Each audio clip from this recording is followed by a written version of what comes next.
Hi everyone, this is Dr. Aitsi-Selmi for another episode of Wise Wednesdays, and today it's about imposter syndrome. What is imposter syndrome? It is the inability to internalize your success. So if you've ever been in a meeting and thought, oh, these people are more important than me, they're more competent, and I should just really stay quiet and run off at the end, and this happens to you on a regular basis, then you may have imposter syndrome. If you tend to think that your jobs, your successes, your achievements are down to luck and to somehow manipulating the system, and it's not down to you and your hard work and your abilities, then you may have imposter syndrome. It's something that I've struggled with. It's something that people I know and many of the people I work with also struggle with. However, it can be overcome.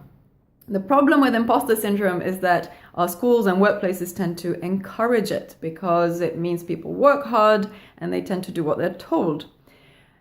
It's not good, however, for your health, for your work-life balance, for healthy relationships, and even for finding meaningful work.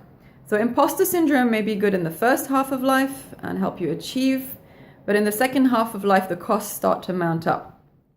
So 3 strategies that you can try to deal with imposter syndrome.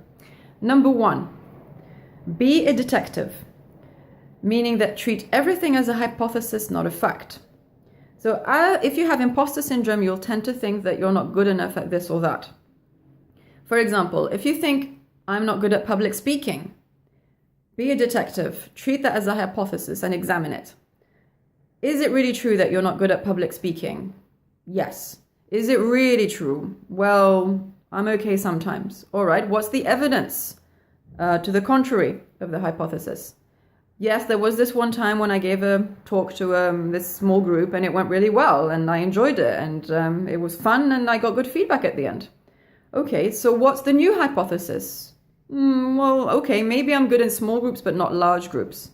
And then you can take that forward and say, well, I'll practice giving a talk to a slightly larger group and give myself support and training and plenty of time to practice. Oh, so that was number 1, be a detective and treat everything as hypothesis, not fact. Number 2, practice taking compliments.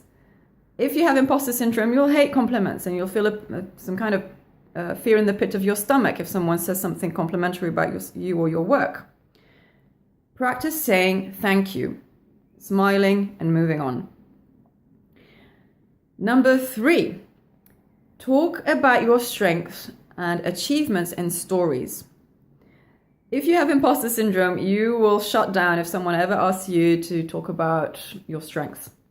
You will go silent and probably say something about how you are enthusiastic and hardworking and maybe a good learner. But you'll never talk about something that's really powerful and that shows your real strengths, your much deeper strengths. So if you need to do something about that, try responding as a story. For example, you could say, well, as a child, I moved around a lot.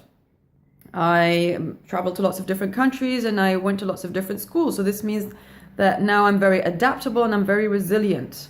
I'm also quite good at working in diverse teams because I've lived in lots of different cultures. So you weren't forced into listing off a reel of strengths. You simply told a story and within that displayed how you were a powerful person that could overcome adversity. So number 3 was talk about your strengths and achievements in stories. Number 1, be a detective whenever negative thoughts come up. Treat them as a hypothesis, not fact. Number 2, practice taking compliments just by saying thank you and smiling and moving on. Number 3, talk about your strengths and achievements in stories. I hope this is helpful. If you want to read the full article, you can find it at www.dramina.com. Leave me any comments or feedback, and I look forward to seeing you next time.